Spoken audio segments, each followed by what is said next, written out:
Quelques studios parviennent sans mal à se démarquer sur les plateformes mobiles et les tablettes tactiles, Halfbrick en fait incontestablement partie.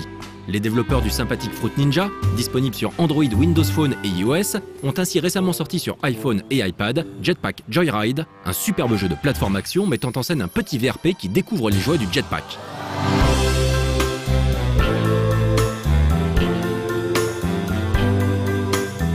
On fonce de gauche à droite et à l'aide d'une multitude de jetpacks différents, mais également d'autres véhicules, parfois bien ridicules, il faudra parvenir à collecter des pièces tout en évitant pièges et ennemis pour tenter d'aller le plus loin possible. Un système d'upgrade permet de modifier son équipement et d'acquérir de nouveaux items, le jeu étant visuellement bluffant. On peut d'ailleurs s'empêcher de penser à Metal Slug, l'un des plus beaux jeux 2D de tous les temps. Une vraie petite merveille de gameplay bourrée d'idées hilarantes, comme ce jetpack téléporteur par exemple.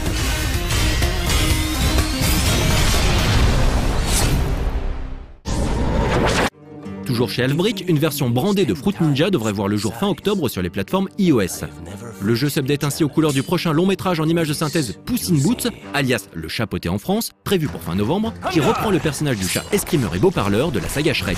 Un peu à la manière du Angry Birds brandé Rio, cette version revue et corrigée reprendra le gameplay du jeu de base. Avec cependant quelques petites nouveautés, comme des challenges liés à la précision du joueur dans le tranchage de fruits et l'apparition de la tomate. Fruit Ninja. 2K Games, Electronic Arts, Konami, Namco Bandai Games, Square Enix, tous les gros éditeurs se mettent à développer ou éditer des jeux sur les plateformes mobiles. Sega vient ainsi de sortir sur iOS une adaptation de leur jeu d'arcade Brick People. L'idée, très simple, consiste à empiler des briques de manière à ce que de petits poussins puissent grimper dessus et ainsi saisir tous les bonus présents à l'écran dans un ordre déterminé ou non. Il faudra aller vite, très vite, le compte à rebours étant conservé au fil de la progression de niveau en niveau, des séquences bonus permettant de grappiller quelques secondes pour tenir un peu plus longtemps et ainsi réaliser le plus gros score possible. Les poussins, alias les Brick People, se déplacent seuls, un peu comme des lemmings, et il faudra faire en sorte de créer des structures qu'ils pourront escalader aussi vite que possible. Jouable en solo, ce titre Sega propose également un mode versus où 2 joueurs pourront s'affronter en écran splitté ou en ligne. Très simple, kawaii comme pas possible, Brick People se destine avant tout au grand public, mais les amateurs de jeux d'arcade japonais seront ravis de pouvoir essayer ce titre chez eux. Après une courte période d'exclusivité sur Xperia Play, Minecraft, le blockbuster bac à sable de la scène indépendante, est maintenant disponible sur l'ensemble des terminaux Android en version 2.1 ou supérieure.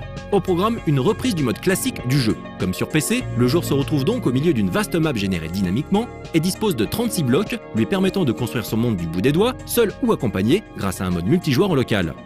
Minecraft Pocket Edition adopte une maniabilité commune à de nombreux FPS sur mobile. Un pad virtuel sur la gauche de l'écran permet de se déplacer et de sauter, faire glisser le doigt sur l'écran dirige la caméra, un clic permet de poser un bloc et une pression longue de le détruire. Le jeu dispose également d'une maniabilité optimisée pour le Xperia Play en utilisant le pad et les boutons spécifiques du téléphone de Sony. Les habitués regretteront l'absence du mode Survival, mais Mojang promet de fréquentes mises à jour et ajouts de contenu. Le craft, le cycle jour-nuit et autres monstres ne devraient donc pas tarder à pointer le bout de leurs pixels. Minecraft Pocket Edition est disponible sur l'Android Market pour environ 5 €. Une version démo est également disponible pour tester la bête sur votre terminal. Quant à la version iOS, elle est attendue pour la fin de l'année.